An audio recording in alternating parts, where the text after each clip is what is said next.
Approach.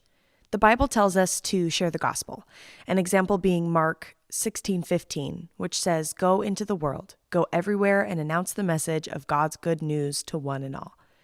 As Christians, it's important for us to be brave, be bold, and share the goodness we've experienced. We're called to share the good news. However, it's also important for us to consider our approach. Being bold doesn't mean aggressive, and being bold doesn't mean being rude. Loving someone despite their way in living life, maybe they live it in a way you disagree with, but that doesn't mean that loving them condones their behavior. We're called to warn people, sure, but should we point fingers and shout, or on their social media comments blast them for their unholy behavior?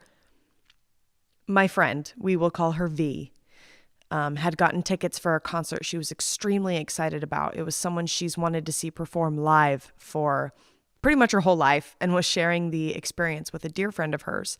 It was a really special and exciting event for them to share. You know what V did? For people who didn't get the hype, she lightly explained why people like this artist and then moved on from the topic. She didn't gasp and say, "What? How could you not like her? That's just crazy," and shove it down anyone's throat. V simply shared facts about the artist and allowed people to make a decision for themselves on whether or not they wanted to like or know the artist. She didn't continuously talk about it with people who didn't understand if they didn't seem to want to talk about it. V didn't pretend she wasn't going to go to this concert, though. She reminded people that she'd be going and shared photos and stories afterward. If she saw others shared in her excitement, she would talk about all the details, share all the photos and all the videos. But for those who weren't interested, she just kept it short and sweet, sharing but not oversharing. She'd let others come to it on their own time. That's like the way we should share the gospel. We shouldn't be shy in our faith. People should know, just by the way that you walk, that there's something different about you.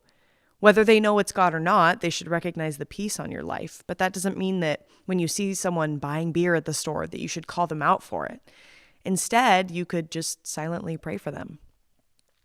There are times to confront people about their sins, don't get me wrong, but if it doesn't come at a time where they're open to it, it won't be received, and it could also push them further away from God. I had a friend in school who was one of my best friends, and they battled with homosexuality. And I'll be honest, I did not come at it in a loving way. My heart was in the right place. I didn't want them to go to hell for their actions, but unfortunately, that's where my focus was. That wasn't my place to tell them they were going to rot in hell because of it. I came at them so aggressive, basically telling them they were going to turn or burn. And that way of thinking is so toxic and not the Lord. When people hear that, they just shut down. Instead, I should have shared my personal opinion. The Bible does say that it's wrong, but ultimately I should have moved on and just loved on them. Fast forward a couple years after I behaved that way with this person, I ended up taking them to church, and they asked me on their own time, "Can you tell me more about what the Bible says and why it's so wrong?" I got to point them in the direction of what the Bible states, but I also veered away from that topic in specific, as I should have from the beginning, and I just told them what God's done and can do in their life, the peace, the love, the comfort, the healing.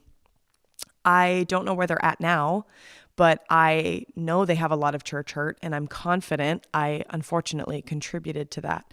But had I considered my approach in the beginning, maybe I could have been more like Jesus, bold in my faith, speaking the truth, but showing love through it too. So today, pray about your approach.